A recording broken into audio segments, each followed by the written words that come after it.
Google's AI overviews has shown up for more than 90% of informational queries, meaning AI-generated summaries are more common than featured snippets in traditional organic listings. In this landscape, the sites that get cited in those AI summaries enjoy prime visibility. And that's where GoodRx has made major gains. In a space where misinformation can literally hurt people, GoodRx has shown growth into an AI visibility content powerhouse, competing head-to-head with major companies like WebMD, Healthline, and other SEO giant organizations in the healthcare space. But what does this really take? How do you really win in this YMYL category? And as generative search environments evolve, how do you manage websites with hundreds of thousands of pages? How do you scale a content strategy that's trusted by humans and AI models in healthcare? I'm Jordan Cooney, and joining me today is John Vantine, Director of SEO at GoodRx. John has spent over 7 years building a world-class, cross-functional generative search task force and editorial frameworks that has powered discovery throughout Google, ChatGPT, and beyond. Today, John shares the systems, signals, and stories from technical migrations to content refreshes that are reshaping how he thinks about AI.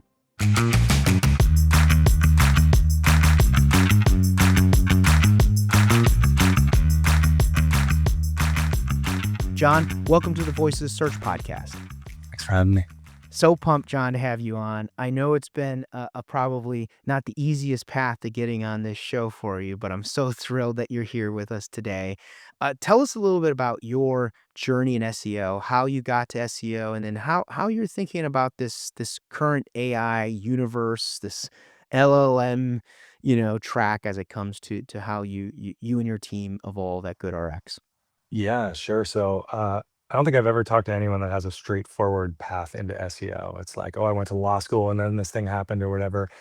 For me, I went to art school, thought I was going to be a graphic designer, which I don't think people even use that term anymore. Now you're like a UX, UX interface designer. But I had a small personal blog that somehow got really, really big back in the blog days, and I learned a lot about understanding audiences. And I was doing SEO before I realized there was a term for it. In other words, right? Like I would write about something and then my site would show up. I'd get a bunch of traffic. I'd get booted off of a host because I used too much bandwidth. And then I'd scramble to pick up the pieces and learn from that. And so that kind of provided a path into SEO for me. Moved to LA, worked for an agency, which has since grown very big, W Promote down in El Segundo, and then worked in-house in the automotive space for Edmunds and TrueCar. And now I'm sort of acting as a SEO in a product management capacity at GoodRx, where, as you alluded to, we're not just looking at traditional SEO anymore, but the big, wonderful, infusing world of LLMs. So probably a lot to dig into there, but I'll pause and you can let me know which direction we want to go in with that.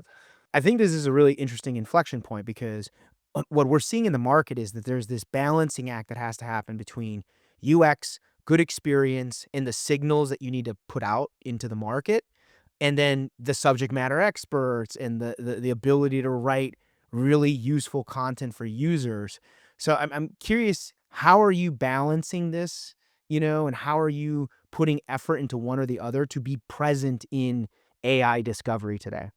So the balance between, I would say, like the SEO input and sort of the subject matter expert input is something like 50-50 if you had to put a number on it, right? Like I think you need to have full-time SEOs that are just focused on that editorial collaboration, right? There's the whole other like product facing and technical SEO piece, which we can talk about, I think is crucial too. And that's sort of like in my mind lives outside this equation.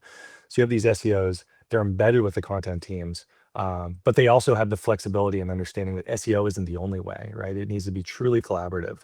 So the SEOs are empowering the subject matter experts with SEO information. And by that, I don't mean data and search volume. I mean they need to teach them the underlying principles. They need to do regular readouts on content performance so that the folks they're working with can like see the fruits of their labor and understand what's working and what isn't. Do postmortems, right? Like don't hide the stuff that didn't work. Celebrate the wins and the losses, and then put that stuff into action as you iterate and you update the content calendar accordingly. Um, this content integrity thing is like so crucial. Like content's not going to grow long term without integrity. You can't build a moat without integrity. Like I heard someone say a while ago, I don't know if you can swear on this podcast, but You someone said can, like you you can. can't turn shit into strawberries. Like I don't know who's trying to do that to begin with, but like the best SEO in the world isn't going to get you anywhere if your content or your product, whatever that is, whatever's on the landing page, like if that sucks, it's a waste of time to do SEO. Like no one is spending time building a moat around a junkyard because no one's trying to get into the junkyard. Nobody wants what's in there. So, and then you also need the technical SEO folks to like patch up any holes in that moat, but that's a whole different story about the CMS, and we can get into that stuff too if it's helpful. Let's dive in here for just a second because I fundamentally think that historically, especially traditional SEOs, like you and I, we come from an SEO pedigree. So we have kind of like these like spidey senses of like, oh, this is what actually works on the page and this is what's going to drive things. But that has to be like under complete like re-architecture at the moment. We have to be rethinking what it means to send a signal in our pages and in our content to a model, right? And models are training in a very different way, right? Models aren't just looking at, oh, is there an author on this? But what's the author bio? And is that author bio visible on other credible websites that talk about healthcare, right? Not just the LinkedIn profile of a person. So, how are you thinking about that full ecosystem of those signals to create the authority that you want for GoodRx? So I think that for generative search, it has sort of necessitated a back to basics approach to SEO, which necessitates that we work more closely with like our marketing partners, right? And I have some thoughts about this as it relates to how SEO needs to be positioned to work cross functionally with all of the parts of the organization while still being embedded in like the product and engineering team. Um, but I don't think that effective SEO for generative search has really necessitated a major shift in strategy either. I think we need to continue to do the things that have been working well for us while also being mindful of those technical SEO things to make sure that these more rudimentary crawlers are able to access content information because they're not as sophisticated as Googlebot is, and Googlebot's not even that sophisticated. I love this. I actually really, really love this because not enough people talk about like the simplicity of like doing this work, right? Everyone wants to talk about like, oh, well, we better start setting up all this crazy AI tracking visibility, and we better start doing all these other things like LLMs.text because that's really the future of SEO and AI discovery, which I find is comical because most of these things are back to the basics, right? They're the things that we've always been doing. And so on that point and uh, concept of like being in the basics, let's talk just briefly. What does that mean for a team like yours? What does that mean to like work cross functional? Who are these teams and how are you messaging the same or differently and building that trust and confidence? Yeah, I mean, I will say for our case, which I don't assume to be globally true, it means building a stronger working relationship with marketing because I've been very intentional in keeping SEO in product and not in marketing. So we have to build those bridges and we have to work. And I think the traditional collaboration here is you're working with the person that's managing like your AdWords campaigns, right? Like that's not what we're talking about here. It's much more than that. It's working with the folks that are developing social first content, the folks that are coordinating like your executive team's posts on LinkedIn, the folks that are doing your PR, like all of that stuff, I would say classically sits in marketing, and it takes a lot of effort to build and maintain those relationships.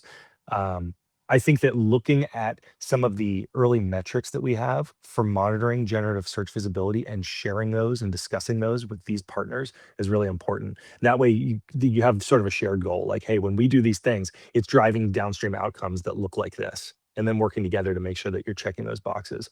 And again, I mean, we know that these models they train on different platforms, but some of them train on Wikipedia, some of them train on LinkedIn, some of them are pulling a ton from Reddit.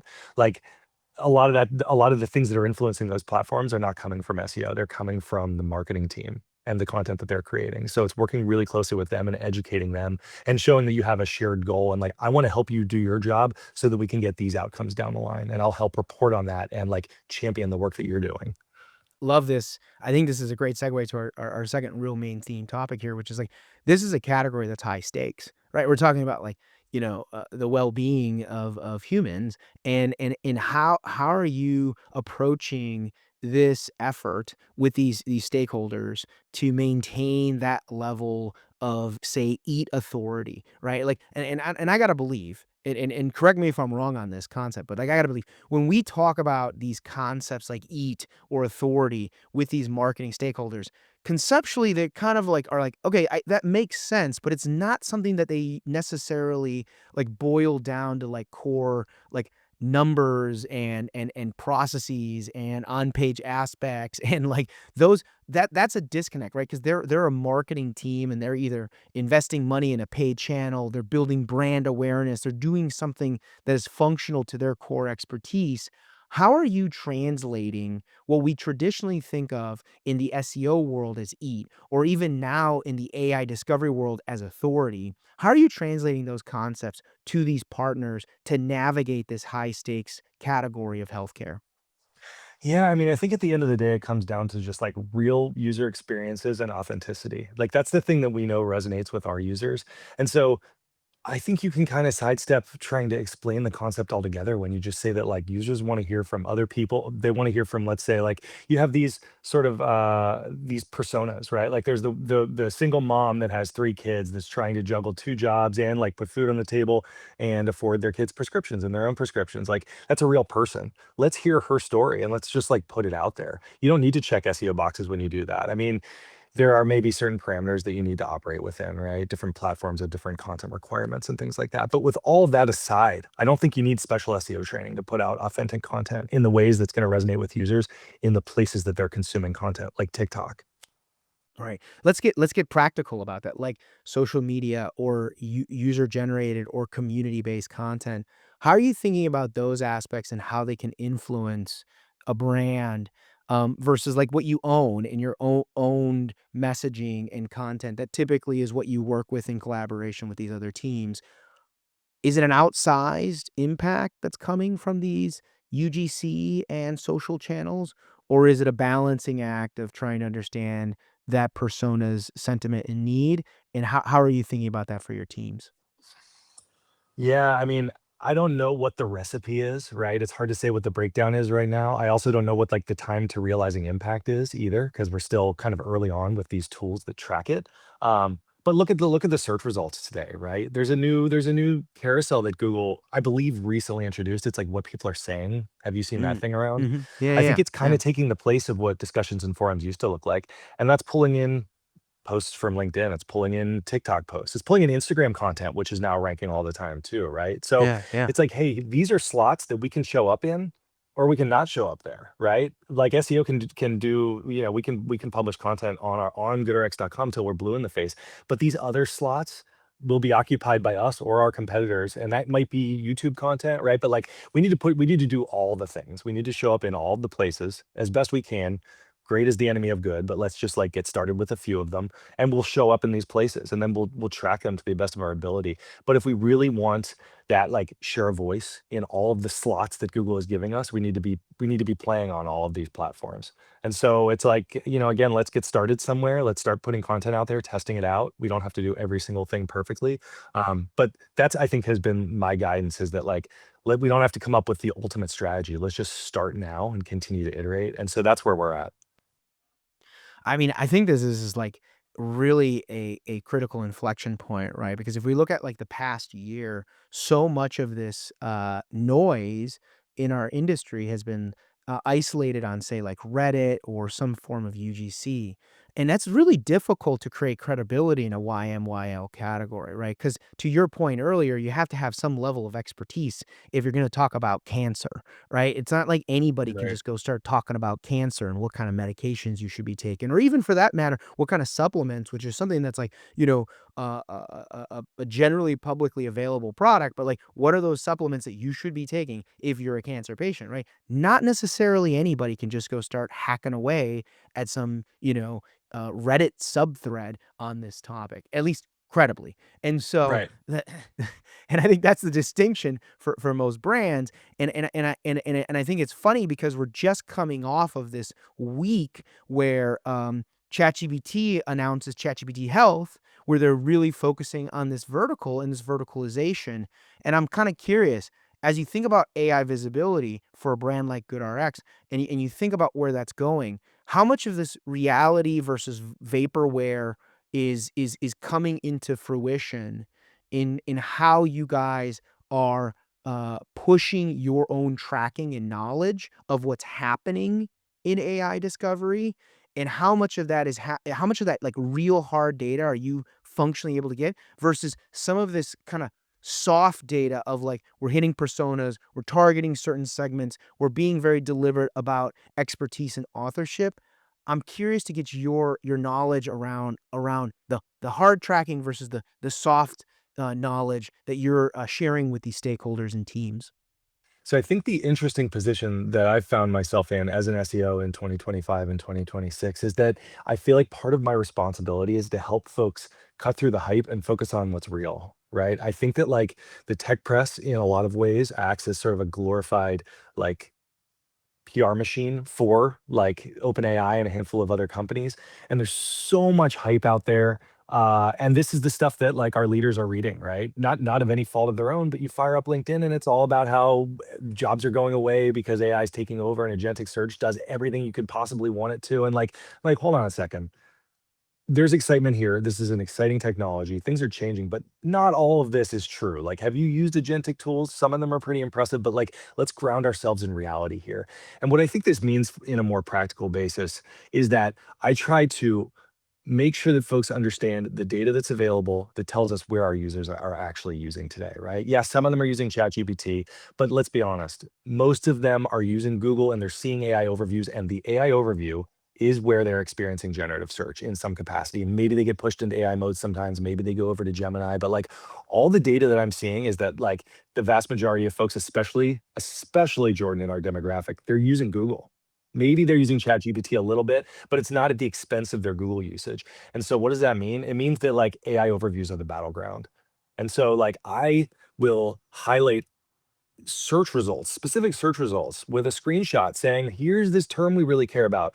Look at the different content types that we're creating on our platform as well as on these other social platforms, and look at how they manifest within the makeup of the search results. Like, this is what's actually happening today. This is what's working today. Here where the eyeballs are, and here where the clicks are coming from, to the best that we can say. As you know, there's no tool that tells us how many clicks are coming from AIOs versus Google, and I don't see that changing anytime soon.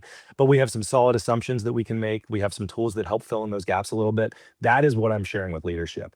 It's not, I try not to get too caught up in like what we, MCP and optimizing for agentic search and all that, which I do think it's important. You should plant those seeds, but like, are users really doing that stuff today? I'm not seeing a whole lot of evidence that they are. And so you got to cover those bases and keep an eye on it. But like what's working today for us, and this is maybe a separate topic, like we're still seeing a lot of traditional organic search traffic. We have not been hammered the way some of our competitors have.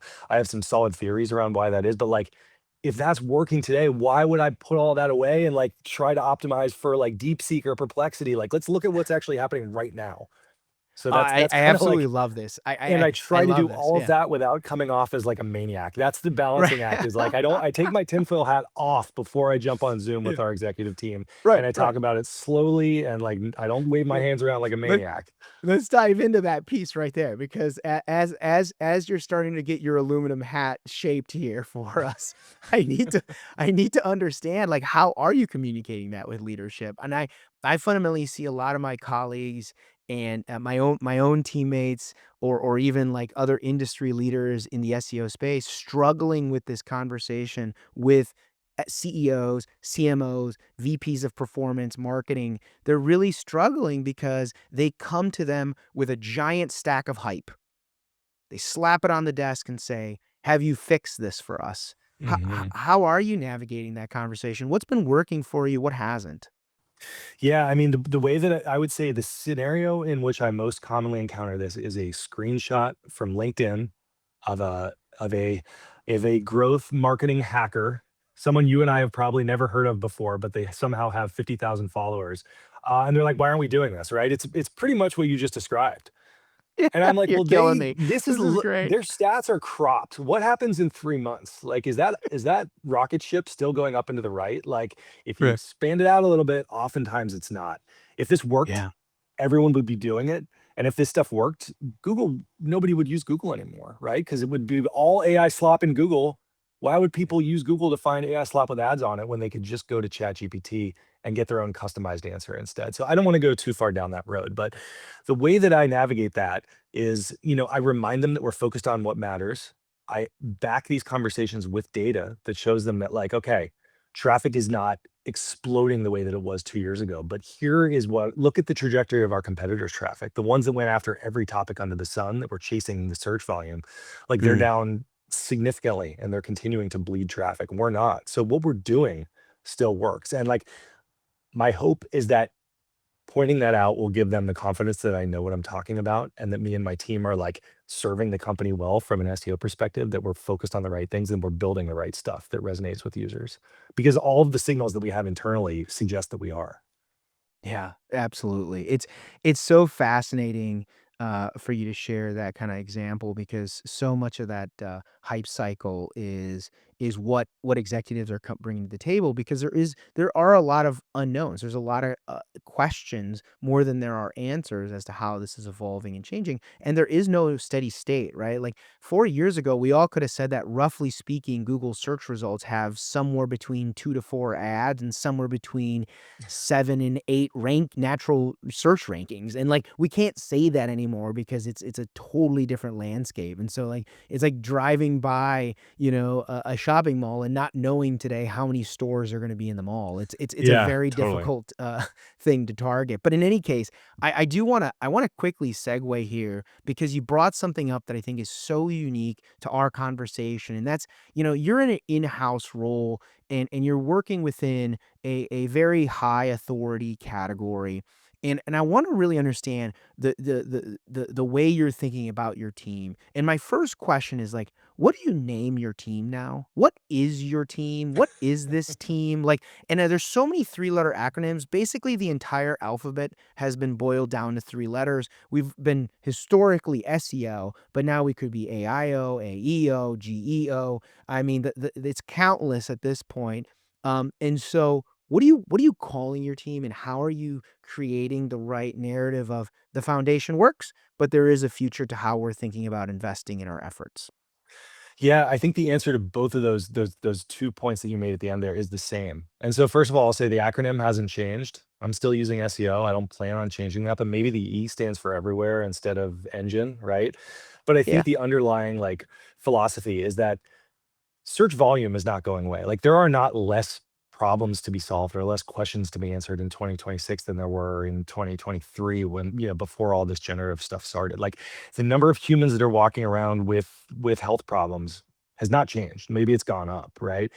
But the way Yeah. that they're looking for answers maybe has changed a little bit. They're going to different places, but as long as so and this is kind of the way that I think about it. As long as a user is sitting down with a device, or maybe it's, their car, they're talking to their car, or maybe they're asking Alexa or Siri, but they're as long as a user is asking a question somewhere, my team will still have a job doing SEO to make sure that our content appears in some format as an answer. And it might be a summary that's read by a robot, and it might be on a heads up display on their Tesla, right? And it might be in their Google Glass, wherever it is. It might be on their watch. We will still play a part in making sure that the crawlers associated with these tools can access that content. They can understand that it's trustworthy. They can understand what the content's about. They can reach it easily and quickly. Like that's where I think where we will still play a part. It might not be pushing letters onto a web page anymore in HTML. It could be something totally different 5 years from now, but we're still optimizing for search or answer engines. So John, like I'm reminded here of like a really hot topic that is being cycled throughout the search, SEO, GEO, whatever news you want to call it, which is fan out query. Like this is a concept to like extract data when an LLM is going into seeing what's happening in say search. And like this has got to be like a new foundational way of like collecting data and insight. What's your experience with this? What is your team doing with fan out query? Yeah. So first of all, that's a great question. First of all, I love the ingenuity in the SEO space. Like I love all the people that we're surrounded with that like identify this stuff by looking at like the inspector tool in Chrome and they're like, oh, look at this query and this API call that's happening. I love how people nerd out on that and how they share it all. And I've seen some really cool tools that have popped up here. We can give them a query and they kind of explode it out into all of the follow-up queries as the tools attempt to get ahead of the next questions you might ask, right? I think that's kind of the genesis of it. But in practice, we've been looking at these tools for a while, and it looks pretty similar to where we land organically with our the process that we generate our article outlines with, right? Where it's like, here's the topic, and here are the subtopics, and then here are the next questions a user might have that will inform the follow-up pieces as well as the recommended articles. And I'll say that the output from fan out and the output from this process we've had in place for at least 5 or 6 years, they're pretty similar. It's a lot of the same stuff, excuse me, that shows up in people also asked, and it shows up in these whatever Google is currently calling like their other search features that attempt to predict what your next steps might be. Like, I think it's all sort of part of the same thing. And fan out is really smart. It's fascinating to watch it happen. I love watching like ChatGPT models think and try and fail on all of these different things. And I do think that if you don't have something that looks like this in your content production pipeline, like you definitely should. But whether it's fan out or whether it's using some other tool or people also ask tool or something like that, like you need to get ahead of what the next step for the user might be. Because if you look at AI overviews, that's exactly what they do. They answer your question and then they try to figure out what else you might need and they get ahead of it. And they'll even usually the chat GPT responses end with, can I help you with this thing? Right. Right. I think Yeah. you're going to want to do this next. Can I Yeah. do it for you? They're trying to get ahead of that to keep you engaged. So if you can build that into your content, you're going to get cited over and over again. Yeah, I love that. That's such great advice. I'm curious as you think about that concept, how does that change your position on partnerships? Like, if your content has that strength and already has that capability, are you thinking more broadly about how GoodRx or even just generally how brands are partnering with, say, LLMs or partnering with data feeds or partnering with other organizations to utilize the good value you've already created for users so that you can expand your footprint into being cited more often? I mean, I think that partnerships are like that's like the gold medal, right? If you Mm, think about sort of Google's answer, sorry, not their answer boxes, the knowledge panel looked like 5 years ago. There were like a handful on the web. There were like a handful of partners who had partnerships with Google. I think Mayo Clinic might have been one of them, where they like had this reserved spot. You'd search for like asthma, and there was always a thing there to Mayo yeah. Clinic. It's like, man, Yep. that is the golden partnership. Now, how do you get those? I don't know. I would love to know how you get them. But yes, we are thinking about partnerships with these major generative search engines. Um, I think that with the announcement of ChatGPT Health, there were a few of them that were called out explicitly. I want to say, I Yeah. know that AllTrails was one of them. They have Yeah. like apps in ChatGPT, right? Yes. AllTrails Integrated is one of apps. them. Yeah. Yeah. Instacart was one of them. Peloton, I think, was one of them. Now, what does it look like to use these? It's like, hey, can I recommend a 10-minute spin class for you with Jess King? It's like, cool, that's kind of cool. Can I recommend like a Tilden, Berkeley Hills hiking trail for you from All Trails? Like, okay. But I think that the important thing here is that the partnerships that allowed that to happen means that these apps and these brands are called out with on it, like there's unaided brand the brand is being mentioned when the user wasn't even looking for it, in other words, right? So it's Right. almost feels like a partnership is also like doing SEO within the chat GPT ecosystem. If you have that partnership and you have an app in their app store, for lack of a better term, they're going to recommend it to users, even if they're not searching for it explicitly. And I think that's golden. So with the launch of ChatGPT Health, they said some astronomical number. I'm spitballing here. Let's say it was like a third of searches are health and wellness related. They called that out in the press release. It's in there. I don't remember the numbers. If that's true, it stands to reason that at least a quarter of those would logically end in a prescription, a drug prescription. So if I can imagine a world where there is a GoodRx app in ChatGPT, like how often are users going to get guided directly into that? Right? That's a magical thing. Compare that to what I think most SEOs are doing right now, which is just optimizing their content in the hopes that like a crumb will fall off the table. Like maybe they get mentioned and Yeah. maybe there's like a citation that goes to their homepage, if anything. And maybe it's a 1 pixel by 1 pixel large on mobile and maybe one person ever clicks on it. Comparing those two possible outcomes, I think the partnership maybe is a little more appealing. So Yeah, I think absolutely. partnerships are huge. I think we should all be thinking about them. I think we all need to be networking because I don't think there's no form, as far as I know, where you fill out and submit it. And it's like, cool, yeah, you're in the store now. It's not like building an app on iOS. But I think we all need to be thinking about this stuff. And I think there's probably one winner in each space. So I think it's sort of maybe there's a race there too. So I would hope that most like in-house SEO teams are thinking about this if they have a product that could feasibly exist in that Right. capacity. We got to talk about something. This is another major theme for us in this conversation, which is like, how do you build the technology to do that, right? Like, I mean, I think that there's a component of like, oh, great, we have some authority, maybe we even have some subject matter experts, but in order to scalably make partnerships work, you have to have an engine that's fully running, right? And so, how are you thinking about the engine you guys have today? Is it in what are the quality or advancements that you need to be winning in the future?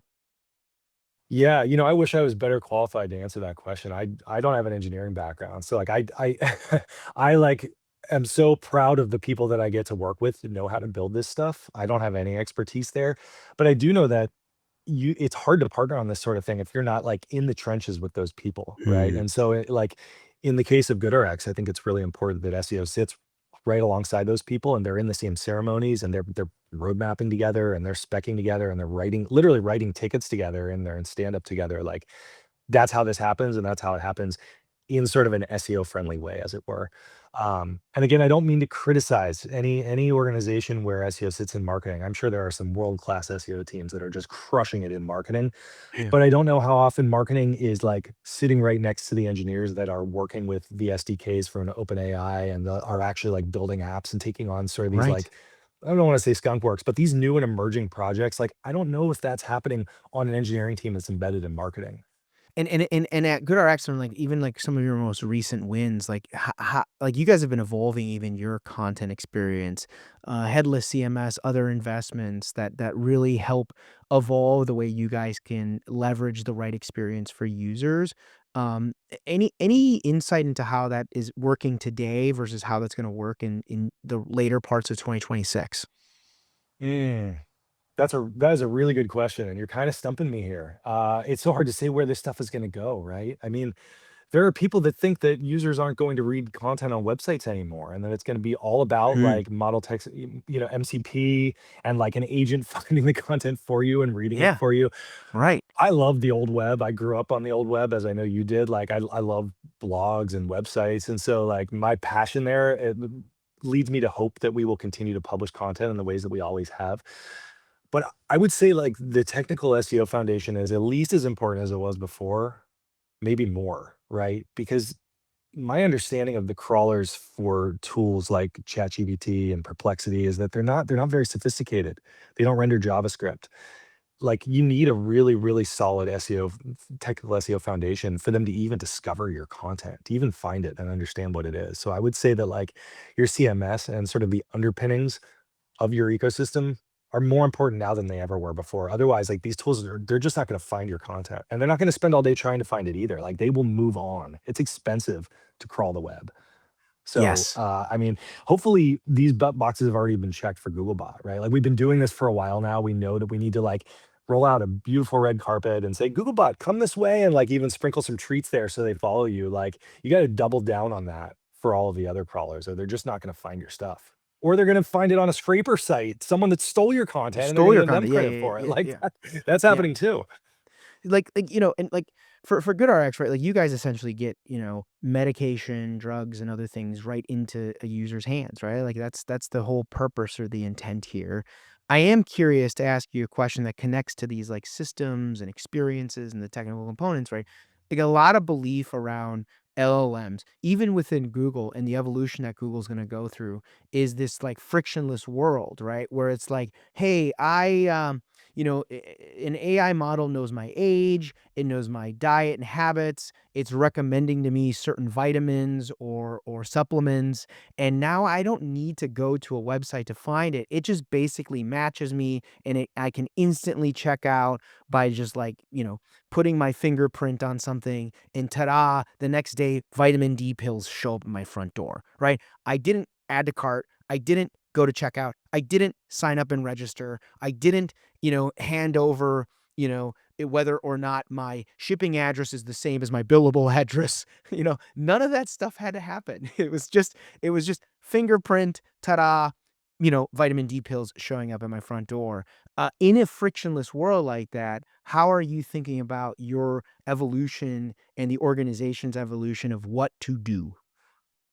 Yeah, I mean, I think, the mission of the company in the first place is to like make healthcare access easy and affordable for all Americans, right? And I would say in the spirit of that, like this is a great evolution. It's removing friction and steps and having to, jump through lots of hoops. So in a world where agentic search actually materializes in the way that we're being told that it will, I think that's great. And we are building and optimizing our tools to ensure that we can show up in those places if and when that does happen. I haven't seen it happening yet, but that there was a Google announcement this week that made it look like, hey, we're definitely moving in that direction. That you can, I think Google and OpenAI are neck and neck on this, and so I think educating engineers and designers and product managers, frankly, on what's happening in the space, the latest developments, like about MCP. And then there was something else that's like I think, was it Google's competitor to MCP that was also announced over the last week or so? Like letting them Yep. know about this stuff, because usually they eat this stuff up. It's not like, oh Right. shit, I have to read this thing that my annoying SEO counterpart sent me. Like usually they're excited that you thought of them and that you're sharing something technical with them. I think just educating folks about it, doing readouts, doing lunch and learns, things like that, so they can understand the developments in the space is really important. So that whatever we're building is future proof and it's compatible with these things. And maybe during a hackathon, they can build an MCP, a new Yeah. MCP feature, and test it out and show up in these new spaces. But at the Right. end of the day, I think as long as we have the household name brand recognition, we're going to be one of the people that shows up as an option to do this stuff, as long as our products are available for it. Because at the end of the day, as long as the prescription ends up in the hands of the patient that needs it, like that is a win for us. And it doesn't really matter how that happens. Yeah, I mean, I love your call out for Google's Universal Commerce Protocol. Like, I think these protocols are what makes it happen, but like making it happen doesn't change the fact that there's a brand, there's a resonance, there's a user that cares about getting their product from some specific place, right? And I think that's going to always be a need, regardless of whether that's through a frictionless experience or some blog post I read to make my prescription Yeah. I decision. mean, if it's add to cart from CanadianPharmacy.xyz or add to cart from GoodRx.com, like I know which one I'm going to click on? Right, So exactly, exactly. All right, so now let's segue over to our lightning round. I'll ask you 5 rapid fire questions related to the themes that we just discussed, and we're gonna just jump right in. cool. Let's do it. Awesome. So, what is one page type that should be analyzed more closely when we're thinking about AI-driven traffic besides the homepage?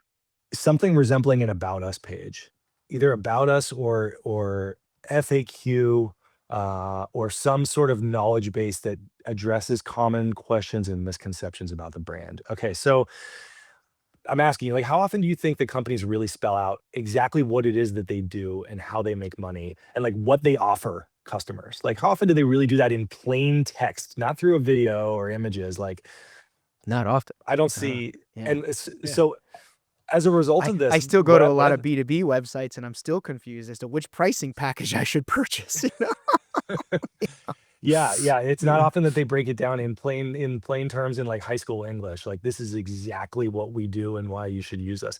And so as a result of that, what I see is that third-party websites are, like, getting a free lunch by explaining what other sites do, right? Yeah. You're welcome, NerdWallet, for Right. breaking down what GoodRx does, but frankly, Yeah. good for you, because like, we haven't effectively done that in the past. People don't there's actually predictive search volume around, like, how does GoodRx make money? Why is GoodRx bad? People assume that we're bad because they don't understand what it is that we do. So I'm going down a rabbit hole here, but I think that looking at the most common questions about your brand and proactively answering those on an about page is like really important.